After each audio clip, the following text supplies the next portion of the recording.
Welcome to Genesis tutorial. Last lecture में हमने बात की थी comparison between isothermal and adiabatic processes की। आज हम बात करने वाले हैं relations between CP and CV.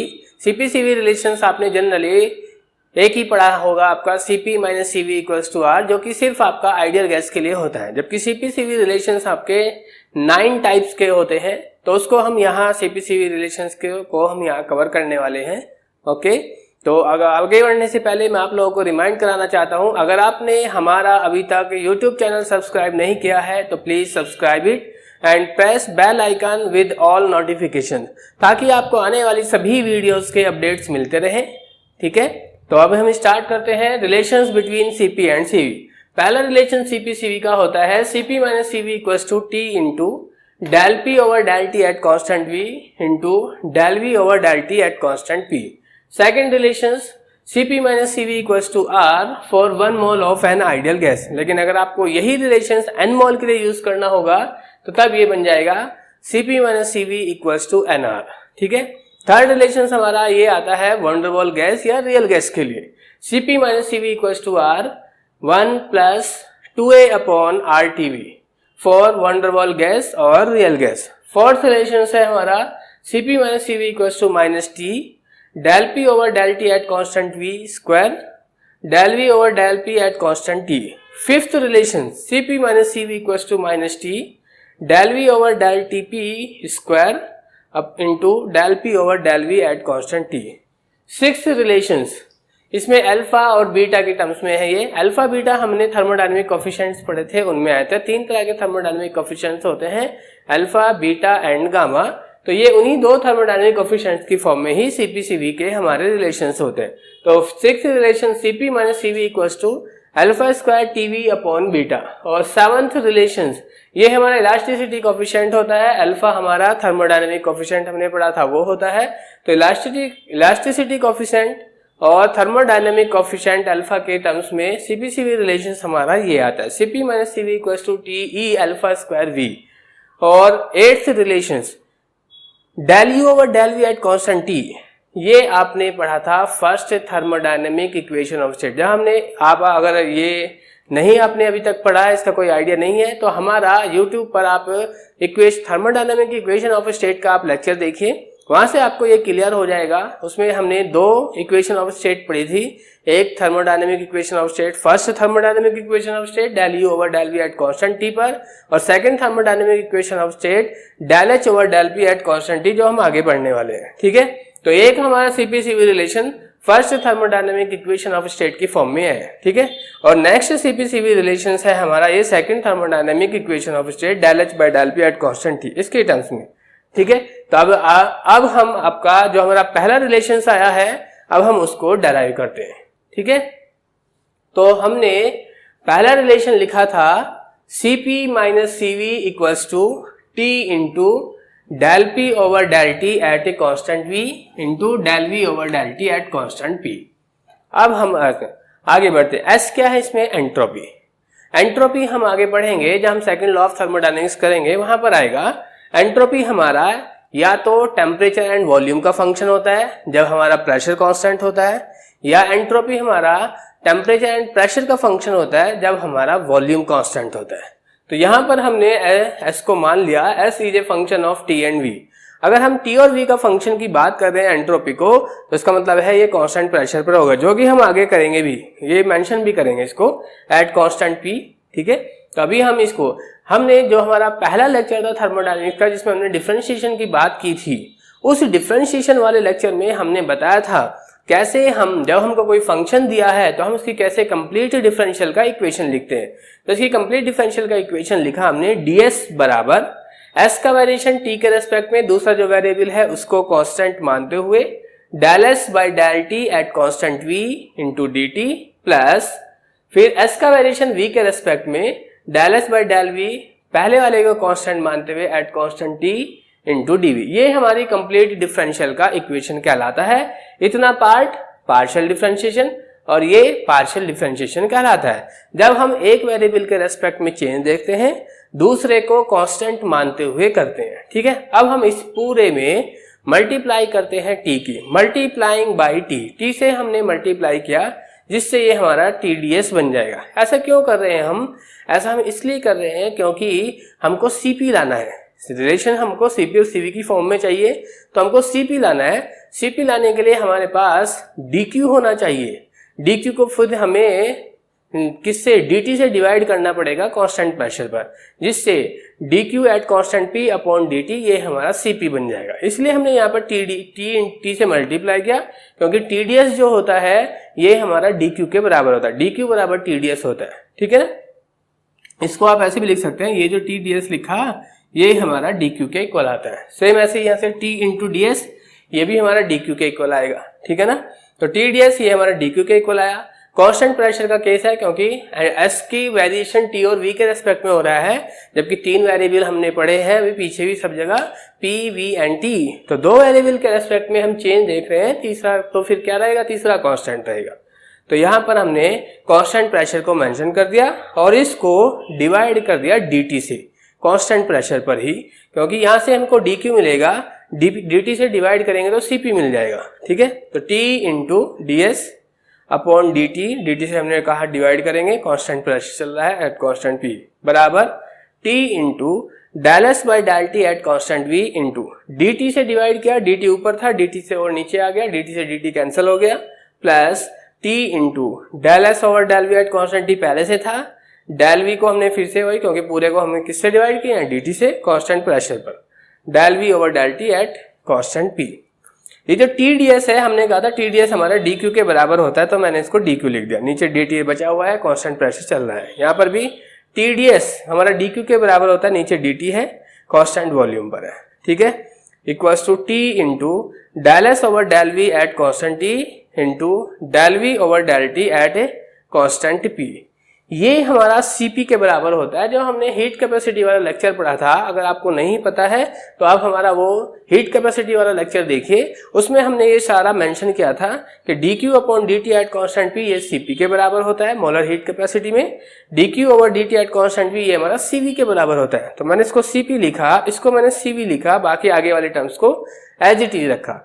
जबकि हमको रिलेशन देखो क्या लाना है, del P over del T constant V वाला लाना है, और दूसरा वाला del V by del T constant P, ये तो हमारा मैच कर गया, T भी मैच कर गया, CV इधर आकर माइनस हो जाएगा, CP माइनस CV।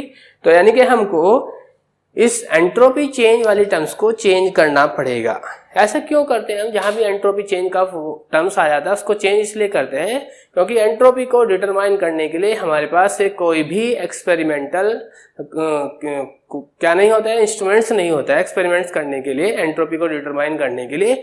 इसलिए हमको एंट्रोपी चेंज को या तो चेंज इन प्रेशर या चेंज इन वॉल्यूम या चेंज इन टेम्परेचर की टर्म्स में बदलना पड़ता है, क्योंकि चेंज इन टेम्परेचर को आप डिटरमाइन कर सकते हैं बैरोमीटर या प्रेशर गेज से, चेंज इन प्रेशर से मेजर हो जाएगा, चेंज इन टेम्परेचर को आप थर्मामीटर से मेजर कर सकते हैं, और चेंज इन वॉल्यूम को भी आप इससे मेजरिंग सिलेंडर से डिटरमाइन कर सकते हैं। तो हम ऐसी चीज में इससे कन्वर्ट करना चाहते हैं जिनको हम एक्सपेरिमेंटली डिटरमाइन कर पाए। तो उसके लिए फिर हमने पीछे एक थर्मोडायनेमिक में ही एक हमने मैक्सवेल रिलेशंस वाला एक लेक्चर बनाया था। तो आपने अगर अब तक वो नहीं देखा है तो एक बार उसको भी जरूर देखिए। पीछे के सारे लेक्चर 1 बाय 1 वो सारे आगे वाले लेक्चर्स में यूज होने हैं। तो आपको जब भी कोई लेक्चर देखना है तो उसके पीछे के लेक्चर जरूर देखने पड़ेंगे। थर्मोडायनेमिक्स के स्टार्टिंग से ही आप लेक्चर देखिए, आपको सारा आपका क्लियर होता चला जाएगा। और यहाँ पर भी देखो उन्हीं लेक्चर्स का यूज हो रहा है, ठीक है। तो अब हम इसको और आगे बढ़ाते हैं।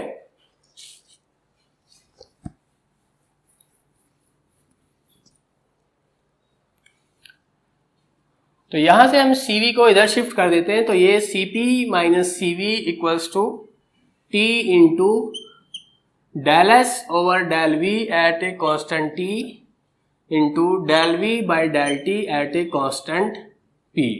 हम इसको इक्वेशन 1 कर देते हैं और मैक्सवेल रिलेशंस का यूज करते हैं। मैक्सवेल रिलेशन के लिए हमको थर्मोडायनेमिक स्क्वायर बनाना पड़ता है, जो कि हमारा ये था, ठीक है। इससे हमको S बाई V वाला मैक्सवेल रिलेशन लिखना है, ये वाला। तो यहां से हम बाय यूजिंग मैक्सवेल रिलेशन क्या था हमारा S बाई V का, del S by del V। ऊपर वाली इसमें टर्म्स कौन है, S से एरो दूर जा रहा है तो प्लस का साइन, जिसकी ओर जाता है उसको हम यहाँ कांस्टेंट बनाते हैं, इक्वल टू। इसके जस्ट अपोजिट साइड जाते हैं del P by del T, del P by del T, ऊपर वाले टर्म्स इसमें पी है, पी से एरो दूर जा रहा है, प्लस जिसकी ओर जा रहा है उसको कांस्टेंट बनाते हैं।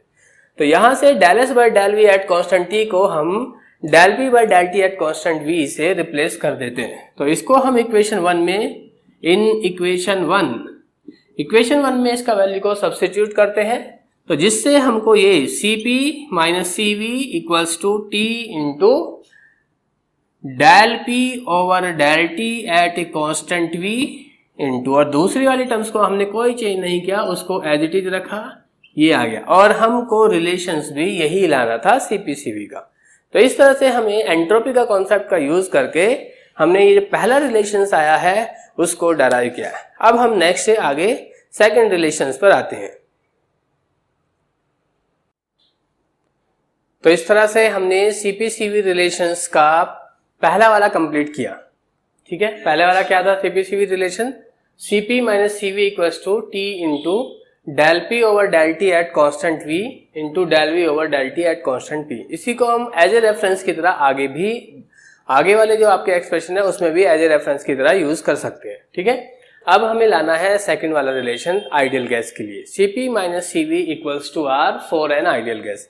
आइडियल गैस के लिए सीपी सीवी का रिलेशन आर के बराबर होता है, CP minus CV equals to R. ठीक है, अब हम इसको लाते हैं।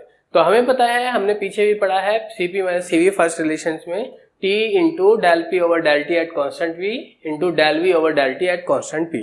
तो हम इसमें क्या करते हैं, पहले वाले जो ये वाले टर्म्स है ना, इसका वैल्यू को यहाँ निकाल लेते हैं आइडियल गैस का यूज करके, फिर सेकंड वाले का वैल्यू निकाल लेते हैं, फिर उनकी वैल्यू को इसमें सब्स्टिट्यूट कर देंगे। तो पहले वाले का वैल्यू निकालते हैं, क्या है वो, del P by del T at constant V. इसमें ऑपरेटर कौन है, del by del T. P की जगह हम क्या लिख सकते हैं, आर टी अपॉन वी।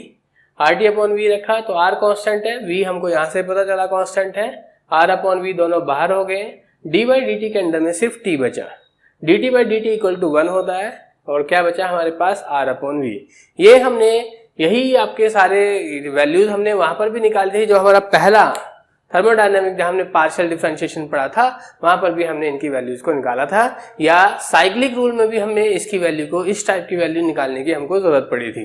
तो आप उन दोनों लेक्चर्स को भी देख सकते हैं और ज्यादा क्लियर हो जाएगा। ठीक है, अब हम सेकंड वाली टर्म्स का वैल्यू को निकालते हैं। Del V by del T at constant P, del by del T इसमें ऑपरेटर होता है, वी हमारा फंक्शन होता है, उस फंक्शन की जगह हम यहाँ से P V equals to R T का यूज करके R T upon V P लिख सकते हैं वी की जगह। ठीक है, आर इसमें कांस्टेंट है, पी हमको यहाँ से पता चला कांस्टेंट है, दोनों कांस्टेंट को बाहर किया क्योंकि डिफरेंशियल ऑपरेटर कांस्टेंट को तो ऑपरेट करता नहीं है, अपने वाले पार्ट को, अपने वाले टर्म्स को ऑपरेट करता है। तो डी बाई डी टी के अंदर में सिर्फ टी बचा, D T by D T equal to 1 हो गया, यहाँ से हमारा आर अपॉन पी आया।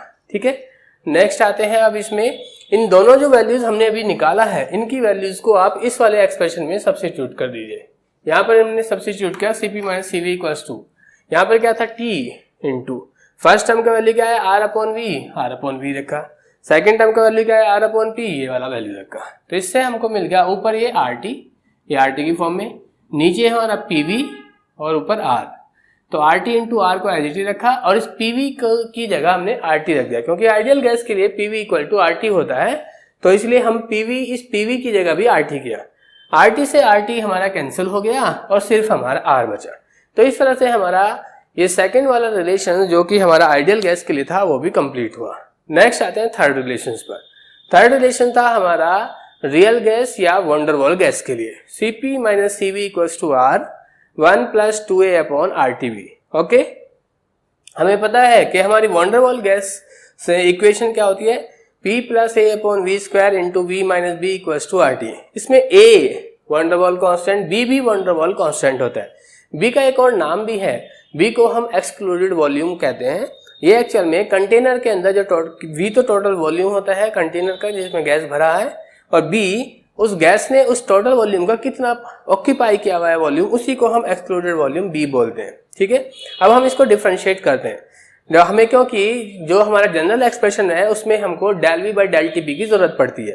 तो यानी कि del V by del T P, तो उसमें operator del by del T, V उसमें फंक्शंस होता है, और जबकि इस टर्म्स में भी वी आ रहा है, इसमें भी वी आ रहा है, दो वी के फंक्शंस हैं और दोनों मल्टीप्लाई में हैं। जब भी हमें किसी ऐसी टर्म्स को क्या करना पड़ता है, ऑपरेट करना पड़ता है जिसमें, या डिफरेंशिएट करना पड़ता है जिसमें दो दो फंक्शन मल्टीप्लाई में है, तो वहां पर दो फंक्शन मल्टीप्लिकेशन वाला जो रूल है हमने डिफरेंशिएशन वाले लेक्चर में पढ़ा था वो वाला यूज करते हैं, जिसमें उसके अकॉर्डिंग क्या होता है, पहला function as it is second का differential plus second function as it is first का डिफरेंशियल। तो हम इसको अब आगे डिफरेंशिएट करते हैं।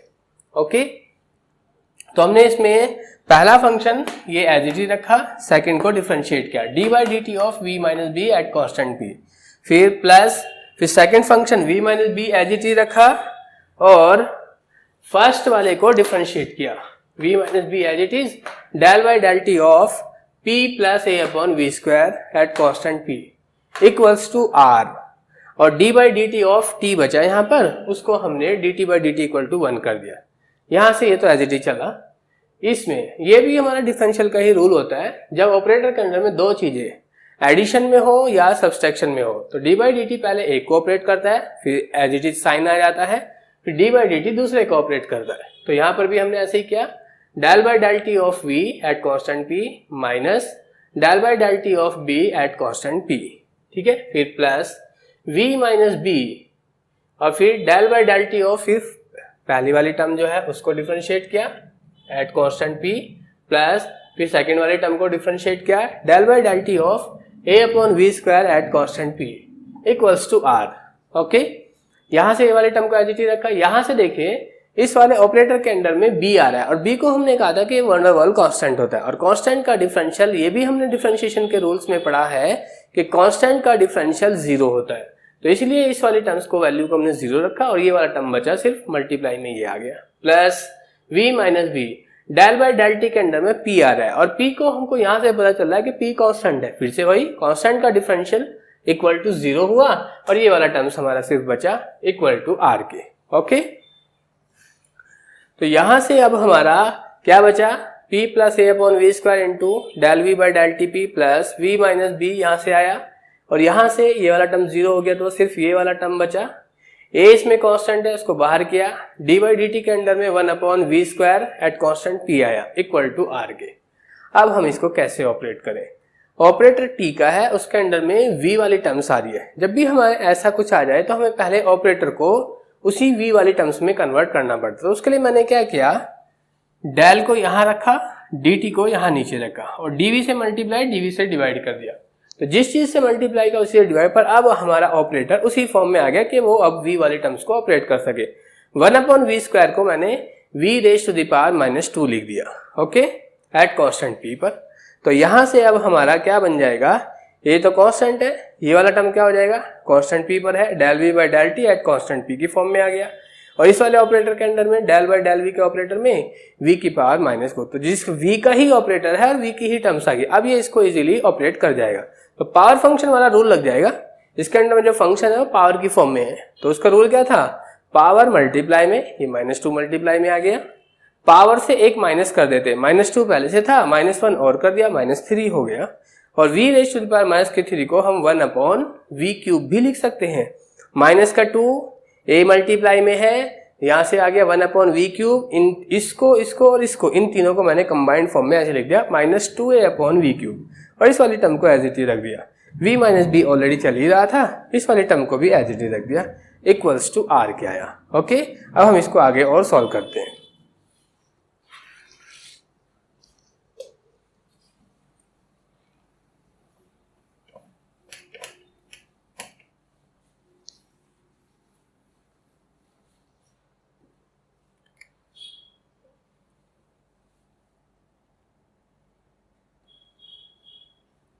p plus A upon V square del v by del T at constant p plus multiply की फॉर्म में है माइनस के 2a upon V cube v minus B और del v by del T at A constant p equals to R. इसमें भी और इसमें भी ये दोनों टर्म कॉमन आ रही है, तो मैं इन कॉमन टर्म्स को का एलसीएम ले लेता हूँ, दोनों से कॉमन ले लेता हूँ इनको और बाहर कर देता हूँ। तो इससे फर्स्ट टर्म से मिलेगा हमको p plus A upon V square, तो ये वाला टर्म बचा, फिर प्लस या माइनस कर देते हैं, minus 2a v minus B upon V cube, okay, equals to r। और थोड़ा सा इसको रीअरेंज कर देते हैं हम, del v by del T at constant p equals to r upon p plus a upon V square minus 2a v minus B upon V cube. और ये रियल गैस इक्वेशन थी हमारी, p plus A upon V square into V minus B equals to R T. तो p plus A upon V square को, ये थे ना हमारा real gas equation, p plus A upon V square into V minus B equals to R T. तो इससे हम इसको ऐसे लिख सकते हैं, p plus A upon V square equals to R T upon V minus B. तो मैं इससे p प्लस ए इसकी जगह हम R T upon v minus B लिख रहे हैं, R T upon V minus B, और यहाँ से हमारा 2a v minus B upon V cube. Okay, अब हम इसमें क्या कर रहे हैं ताकि हम इधर कॉमन लेके बाहर निकाल सकें, आर टी से मल्टीप्लाई किया, आर टी से ही डिवाइड किया, फिर ऊपर v माइनस बी से मल्टीप्लाई किया और v माइनस बी से ही डिवाइड किया। ओके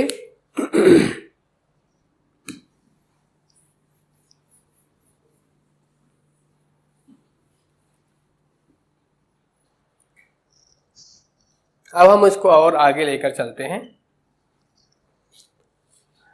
तो del v by del T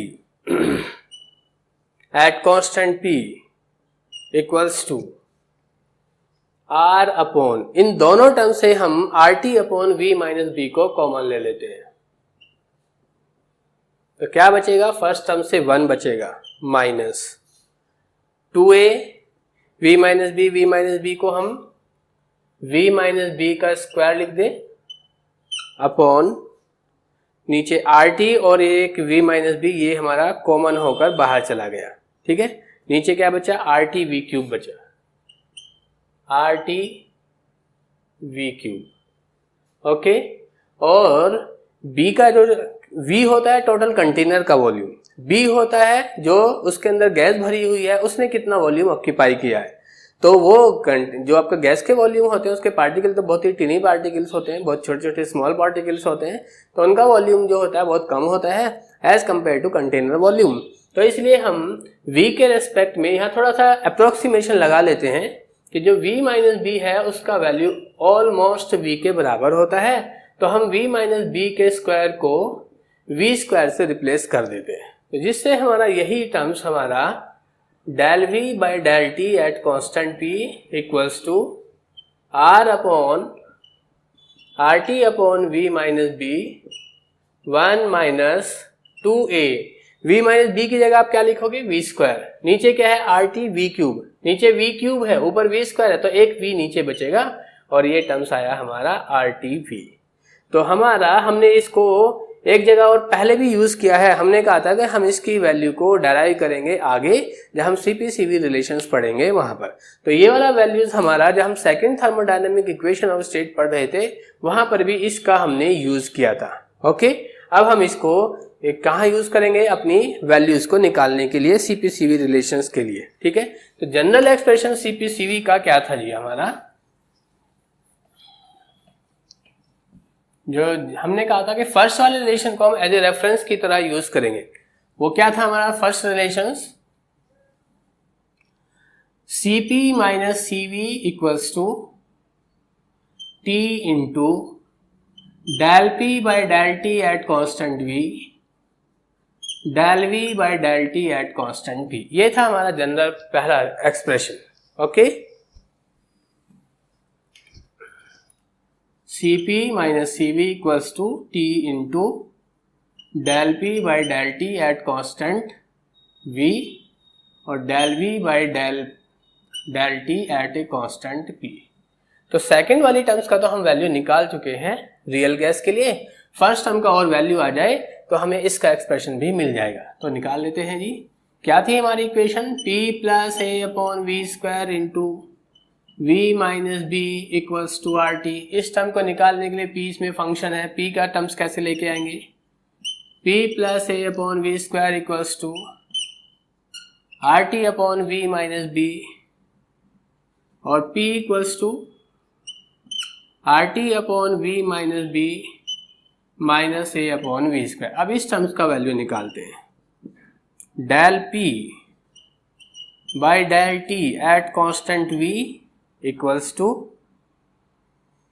del by del T operator हुआ, P की जगह हम लिख सकते हैं R T upon V minus B minus A upon V square. तो दो टर्म्स हमारी किस में आ रही हैं, सब्सट्रैक्शन की फॉर्म में आ रही हैं। ओके, तो हमारा रूल क्या है इसका, डेल बाई डेल टी, उसके अंडर में बचेगा R T upon V minus B constant V, फिर minus del by del T A upon V square constant V. Okay, A भी कांस्टेंट है, वी भी यहाँ से पता चला कांस्टेंट, तो डी बाई डी टी के अंडर में सिर्फ कांस्टेंट बचा जिसका वैल्यू हमारा डिफरेंशियल ऑफ एनी कांस्टेंट 0 होता है, तो यहाँ से तो ये 0 आएगा। आर यहाँ से कांस्टेंट है, वॉल्यूम वाली टर्म्स यहाँ से पता चला, वी माइनस बी, वी भी वॉल्यूम है, बी भी एक्सक्लूडेड वॉल्यूम है, तो आर और V upon V minus V ये कांस्टेंट हो गया, और डी बाई डी टी के अंडर में सिर्फ टी बचा, D T by D T equal to 1 होता है, तो इसका टर्म्स हमको मिला R upon V minus B. तो इस तरह से हमारा ये वाला वैल्यूज भी इसका भी वैल्यू आ गया है, इसका भी वैल्यू आ गया है। इसमें हम अब इनकी वैल्यू को सब्स्टिट्यूट कर देते हैं जो हमने निकाला है। ओके,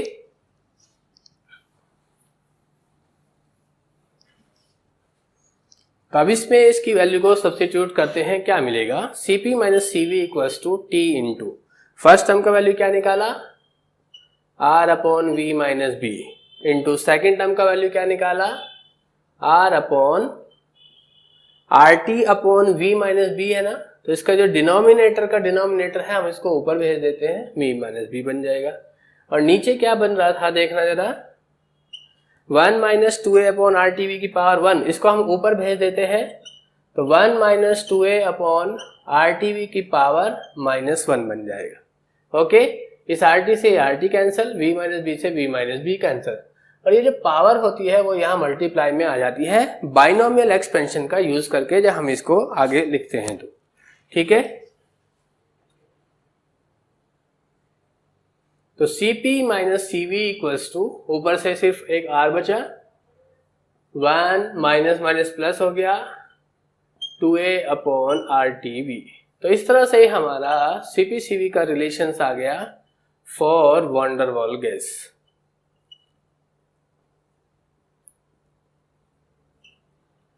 और रियल गैस। ओके, इसमें जो इंपॉर्टेंट है वो था del V by del T, क्योंकि इसको निकालने में देखो हमें काफी वक्त लगा, काफी टाइम लगा, तो बार बार आपको एग्जाम में निकालने के लिए इतना टाइम की जरूरत नहीं है।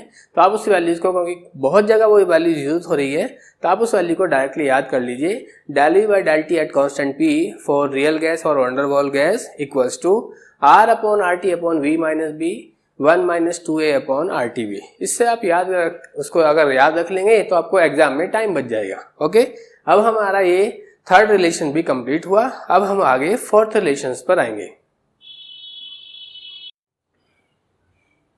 तो इस तरह से हमने अभी CP-CV रिलेशन के 3 पार्ट तो हम कर चुके हैं। चौथा पार्ट हमारा CP-CV रिलेशन का ये है। तो पहले 3 पार्ट में हमने क्या किया, Cp minus CV equals to T into del P over del T at constant V into del V over del T at constant P। ये तो था हमारा CP-CV का फर्स्ट रिलेशन। सेकेंड रिलेशन हमारा CP-CV का क्या था, Cp minus CV equals to R for an ideal gas. और थर्ड रिलेशन था हमारा Cp minus CV equals to R 1 minus 2a upon R T V, जो कि हमने किसके लिए किया था, रियल गैस के लिए और वैन डर वाल गैस के लिए। ओके, चौथे रिलेशंस पर हम आते हैं, Cp minus CV equals to minus का T del P over del T at constant V का square del V over del P at constant T. तो इसको हम करने के लिए फिर हमने जो पहला रिलेशन निकाला था हम उसी की हेल्प से इसको डेराइव करेंगे। तो वी नो दैट, तो फर्स्ट रिलेशन हमने फिर से वापस लिखा, Cp minus CV equals to T into del P over del T at constant V into del V over del T at constant P. इसको हमने इक्वेशन नंबर 1 दिया। अब हमने साइक्लिक रूल पढ़ा था, साइक्लिक रूल जिसको नहीं याद है वो हमारा साइक्लिक रूल वाला लेक्चर देखिए, तो एक बार आप जब वहां पर जाएंगे तो ये और क्लियर हो जाएगा। साइक्लिक रूल हमारा ये था 3 interdependent variable P V T के लिए, del P over del V at constant T into del V over del T at constant P into del T over del P at constant V equals to -1। ये था। हमें इस general relation से ये वाला relation लाना है। General relation में टी भी है, del P by del T at constant V भी है, ये वाला टर्म नहीं है हमारा जनरल रिलेशंस में, तो हमें इस वाले टर्म्स को जनरल रिलेशन को क्या करना पड़ेगा, रिप्लेस करना पड़ेगा साइक्लिक रूल वाले रिलेशन का यूज करके। वो क्या है, del V by del T at constant P. तो ये वाला टर्म इसको तो एज इट इज यही रखो और बाकी इन दोनों टर्म्स को इस साइड दूसरी साइड भेज देते हैं। जब भी हम किसी भी जो चीज मल्टीप्लाई में होती है हम उसको इक्वल के दूसरी साइड लेते हैं तो उसमें जो भी डिनोमिनेटर वाला पार्ट होता है वो न्यूमरेटर बन जाता है, जो न्यूमरेटर वाला पार्ट होता है वो डिनोमिनेटर बन जाता है। तो जैसे ही हम इस वाले टर्म्स को इधर लेकर आए, ये वाला टर्म्स बन गया del P by del T at constant V, और इस वाले टर्म्स को इधर लेकर आए तो जो नीचे था डेल वी वो ऊपर आ गया, del V by del P at constant T. अब हमने इसकी वैल्यू को इसकी सब्स्टिट्यूट किया, इसकी वैल्यूज को इस इक्वेशन 1 में। तो जैसे ही हमने इसको इक्वेशन 1 में सब्स्टिट्यूट किया, Cp माइनस Cv का वैल्यू आया T इंटू फर्स्ट टर्म तो एज इट इज रखा, फिर सेकंड टर्म की जगह ये वाला पार्ट रख दिया। ये वाला पार्ट रखने के बाद देखिए ये टर्म्स और ये टर्म दोनों सेम है तो इसका तो स्क्वायर हो गया, -1 इंटू टी से -t हो गया, और del V by del P at constant T, और यही हमको डराइव करना था। तो ये हमारा Cp Cv का 4th रिलेशन हो गया। अब आते हैं Cp Cv के 5th रिलेशन पर। Cp minus Cv equals to minus का T del V by del T P square into del P by del V at constant T. Okay, तो इसमें भी देखिए जनरल रिलेशन तो हमारा ये था t into del P by del T V del V by del T P, तो ये t तो है इसमें भी, ये वाला जो टर्म्स है del V by del T P ये भी है इसमें, ये वाला टर्म्स नहीं है। तो हमें यानी कि इस वाले टर्म्स को रिप्लेस करना पड़ेगा साइक्लिक रूल का हेल्प लेकर, और साइक्लिक रूल हमारा ये था, अभी हमने पीछे भी किया है इसको। तो हमें ये वाला टर्म्स को रिप्लेस करना है। ये वाला टर्म्स कैसे मिलेगा, अगर हम इस टर्म्स को इक्वल के दूसरी साइड भेज दें, क्योंकि ये टर्म्स इक्वल के दूसरी साइड जाकर del P by del T V बन जाएगा जो कि ये है, और -1 को इधर भेज दें। तो -1 को हमने इधर भेजा, इस वाली टर्म्स को इधर भेजा, ये वाली टर्म्स इधर जाकर न्यूमरेटर डिनोमिनेटर में, डिनोमिनेटर न्यूमरेटर में बदल गया, तो del P by del T at constant V हो गया। ओके, तो ये वाला टर्म्स आ गया। अब हमें इसकी वैल्यू को सब्स्टिट्यूट करना है इस इक्वेशन 1 में। अब हम इसकी वैल्यू को इक्वेशन 1 में सब्स्टिट्यूट करते हैं। इक्वेशन 1 में सब्स्टिट्यूट करने पर हमको क्या मिला, देखिए t तो हमारा था ही पहले से, इसकी जगह हमने ये वाला पार्ट रख दिया, ये रख दिया यहाँ पर पूरा पार्ट, और ये जो सेकंड वाला टर्म्स बचा था हमारा इसमें, इसको हमने एज इट इज रखा। अब देखिए t -1 इंटू टी से -t हो गया, del v by del T P इधर भी है इधर भी है, तो इसका स्क्वायर की फॉर्म में लिख दिया हमने इसको, और ये वाला टर्म जो बचा उसको यहाँ लिख दिया। तो इस तरह से हमारा ये वाला रिलेशन डेराइव होकर आ गया। 6th रिलेशन आता है हमारा Cp Cv का, Cp minus Cv equals to alpha square Tv upon beta. ये है हमारा 6th रिलेशन। तो 6th रिलेशन को आपको कैसे लाना है, अल्फा हमको पता है, हमने थर्मोडायनेमिक कोफिशिएंट पढ़े थे। अगर नहीं आपको पता है तो एक बार हमारा थर्मोडायनेमिक कोफिशिएंट वाला वीडियो देखिए, उसमें आपको सारे क्लियर है। 3 हमारे थर्मोडायनेमिक कोफिशिएंट थे, alpha, beta and gamma.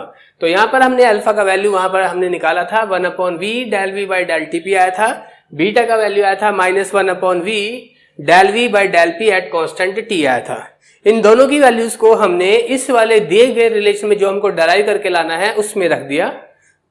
Alpha का स्क्वायर की जगह 1/v का square del V by del T P का स्क्वायर किया, t इंटू वी पहले से ही था अपॉन में, बीटा का वैल्यू रखा माइनस का 1/v del V by del P at constant T रखा। ये देखिए 1/v स्क्वायर है और एक v ये है, इस v से एक v बचेगा यहाँ पर, ये मल्टीप्लाई में, ये डिवाइड की फॉर्म में, स्क्वायर की फॉर्म में, तो ये बचा 1/v, नीचे भी 1/v है, तो ये और ये हमारा कैंसिल हो गया। अब हमारे पास क्या बचा, ये बचा t, माइनस का साइन वो आ गया, ये माइनस का t हो गया, ये del v by del T P का स्क्वायर हो गया, और ये नीचे वाले टर्म्स को अगर हम ऊपर लेकर जाएंगे तो इसमें जो डिनोमिनेटर वाला पार्ट है वो न्यूमरेटर बन जाएगा और न्यूमरेटर वाला पार्ट डिनोमिनेटर बन जाएगा, जिससे कि हमको ये वाला पार्ट ये मिल गया। ठीक है, तो जैसे ये del v by del T P का स्क्वायर हो गया, इस वाले टर्म्स को भी हम ऊपर लेकर गए तो क्या बनेगा, ये वाला टर्म हमारा बनेगा del P by del V at constant T बनेगा, क्योंकि इसको जब हम ऊपर लेकर जाएंगे मल्टीप्लाई के फॉर्म में, न्यूमरेटर डिनोमिनेटर में और डिनोमिनेटर न्यूमरेटर में बदल जाएगा। ये वाला रिलेशन हम कहीं पढ़ चुके हैं पहले। कहाँ पढ़ा है हमने ये वाला रिलेशन? ये देखिए हमारा ये वाला रिलेशन हमने पीछे भी डराइव किया था इससे जस्ट ऊपर। ये क्या था, सेम यही वाला रिलेशन है। तो इसका मतलब क्या है, ये जो आपका इतना पार्ट है वो CP माइनस CV के बराबर है, क्योंकि इसका ये जो पार्ट आ रहा है ये हमने पीछे किया था, ये भी CP माइनस CV के बराबर है। तो इस तरह से हमारा CP माइनस CV का ये 6 रिलेशंस आ गया। ओके, अब हम 7, 8 और 9 3 रिलेशंस और रह गए हमारे, अब हम उनको करते हैं। तो इस तरह से हमने CP-CV रिलेशन के 6 कंप्लीट कर चुके हैं, 6 CP-CV रिलेशन। ये 7th CP-CV रिलेशन है, CP minus CV equals to TE alpha square V। ये T तो है टेम्परेचर, अल्फा क्या है हमारा थर्मोडायनेमिक कोफिशिएंट है, V वॉल्यूम है, तो E क्या है, E है हमारा इलास्टिसिटी कोफिशिएंट। ये हम फिजिक्स वाले चैप्टर में पढ़ते हैं, इलास्टिसिटी वाला एक चैप्टर है, उसमें आता है E का वैल्यू आपका क्या होता है, स्ट्रेस अपॉन स्ट्रेन होता है। Stress directly proportional to strain के होता है। स्ट्रेस प्रोपोर्शनलिटी को हटाया हमने, एक कोफिशिएंट लगाया, ये कोफिशिएंट हमारा इलास्टिसिटी कोफिशिएंट कहलाता है E। तो E का वैल्यू हुआ स्ट्रेस अपॉन स्ट्रेन। जब भी हम अपनी जनरल लैंग्वेज में कहते हैं आज बहुत स्ट्रेस हो रखा है, स्ट्रेस का मीनिंग होता है कि बहुत ज़्यादा वर्कलोड होता है, प्रेशर होता है, तो इंक्रीज इन प्रेशर को हम स्ट्रेस से रिप्रेजेंट करते हैं DP। तो जब प्रेशर इंक्रीज होता है तो वॉल्यूम डिक्रीज होता है, तो DV का वैल्यू नेगेटिव में आएगा, और DV अगर नेगेटिव में हुआ तो तब क्या होगा, इलास्टिसिटी कोफिशिएंट नेगेटिव हो जाएगा, जबकि कोई भी कोफिशिएंट नेगेटिव नहीं होता है, इसलिए हमने क्या किया, यहाँ पर एक नेगेटिव साइन को रिप्रेजेंट किया। ठीक है, तो माइनस DV अपॉन V ये हमारा क्या हुआ, स्ट्रेन के इक्वल होता है। यहाँ से डिनोमिनेटर का डिनोमिनेटर ऊपर चला जाएगा, न्यूमरेटर बन जाएगा माइनस V की फॉर्म में, और del P by del V हो जाएगा। तीन में से 2 वेरिएबल चेंज हो रहे हैं, प्रेशर चेंज हो रहा है, वॉल्यूम चेंज हो रहा है, तो तीसरा वेरिएबल कांस्टेंट होता है एट कांस्टेंट T। तो E का वैल्यू हमारा ये होता है। इसकी वैल्यू को हम यहाँ पर सब्स्टिट्यूट करते हैं, T इंटू E का वैल्यू ये रखा है यहाँ पर, इंटू अल्फा, अल्फा हमने पीछे पढ़ा था 1 upon V del V by del TP होता है, इसका वैल्यू को रखा अल्फा का स्क्वायर की जगह, तो 1 अपॉन V का स्क्वायर, तो V स्क्वायर नीचे आ गया, del V by del TP का स्क्वायर इंटू V वहाँ पर मल्टीप्लाई में था, एक V ये है, एक V ये है, और नीचे V स्क्वायर है, तो ये आपका इस तरह से कैंसिल हो गया। माइनस का माइनस साइन बचा, वो इधर आ गया, माइनस T बन गया, del P by del VT into del V by del TP का स्क्वायर। और ये हमारा 5th थर्मोडायनेमिक रिलेशन था, हमने पीछे किया था अभी, 5th थर्मोडायनेमिक रिलेशन हमारा यही था। तो जो कि किसके इक्वल आया, CP माइनस CV का वैल्यू इस 5th थर्मोडायनेमिक, और CP माइनस CV हमारा ये भी था। तो इसका मीनिंग क्या हुआ, ये वाला रिलेशन इससे आया, तो इसका मतलब क्या है कि CP माइनस CV का value TE alpha square V के इक्वल ही आएगा, क्योंकि ये उस एक नॉन रिलेशन के इक्वल आ रहा है जो हम पहले डराइव कर चुके हैं। ओके, अब आते हैं 8th CP-CV का रिलेशन। ये है हमारा, इसमें देखिए ये वाला पार्ट हमारा first thermodynamic equation of state कहलाता है। एक first thermodynamic equation of state हमने पीछे पढ़ा था, अगर आपने नहीं पढ़ा तो थर्मोडायनेमिक इक्वेशन ऑफ स्टेट वाला लेक्चर देखिए, उससे आपको ये क्लियर हो जाएगा। ओके, हम जानते हैं, हमने पहला रिलेशन ये पढ़ा था, CP minus CV equals to T into del P by del T at constant V into del V by del TP। Okay, तो यहां से आप देख सकते हैं क्या, जो first thermodynamic equation of state का हमारा जो एक्सप्रेशन हमने पीछे डेराइव किया था वो ये आया था, T into del P by del TV minus P। इसमें से आप क्या करो, P को आप इधर शिफ्ट कर दो, इधर ये P माइनस का है, इधर आकर प्लस का बन जाएगा, P plus del U over del VT हो जाएगा, T into del P by del TV हो गया। ठीक है, तो हम इस टर्म्स की वैल्यू को यहाँ इक्वेशन 1 में सब्स्टिट्यूट कर देते हैं, जिससे कि ये वाला पार्ट की जगह हमारा ये वाला पार्ट रखा जाएगा, और सेकंड वाला पार्ट हमारा ये एज इट इज बचा रहा। ओके, तो इस तरह से ये हमारा रिलेशन डराइव हो गया। ये हुआ CP-CV relation in terms of first thermodynamic equation of state. अब आते हैं next and last CP-CV relations पर। ये CP-CV रिलेशंस कहलाता है हमारा second thermodynamic equation of state की फॉर्म में। क्यों? क्योंकि देखो ये वाला जो टर्म्स है वो है हमारा second thermodynamic equation of state. ये भी हमने थर्मोडायनेमिक इक्वेशन ऑफ स्टेट वाले लेक्चर में पढ़ा था, अगर आपने नहीं देखा है एक बार उसको देखिए और ज्यादा क्लियर हो जाएगा। ओके, अब आते हैं फिर से जनरल एक्सप्रेशन CP-CV का, ये था CP minus CV equals to T into del P by del TV del V by del TP। Equation 1 second thermodynamic equation of state का एक्सप्रेशन हमने ये डेराइव किया था थर्मोडायनेमिक इक्वेशन ऑफ स्टेट वाले lecture में। ओके, तो यहां से आप इसका वैल्यू ये आया था, इसको आप इतने पार्ट को इसको आप इधर शिफ्ट कीजिए, ये इधर माइनस का है, इधर आकर प्लस का बन जाएगा। और इस वाले पार्ट को आप उधर शिफ्ट कीजिए, इधर ये प्लस का है, उधर आकर माइनस का हो जाएगा। ठीक है, तो हमने ये वाला टर्म का वैल्यू निकाला v minus del H by del P T. तो इसकी वैल्यू को आप इस इक्वेशन 1 में रख दीजिए, t इंटू और दिस वन ये del v by del T P. इनकी जगह आप ये वाला पार्ट रख दीजिए, ये रखा, और ये वाला पार्ट हमारा एज इट इज बच गया, उसको हमने ऐसे। तो इस तरह से हमारा ये 9th CPCV रिलेशंस भी कंप्लीट हो गया।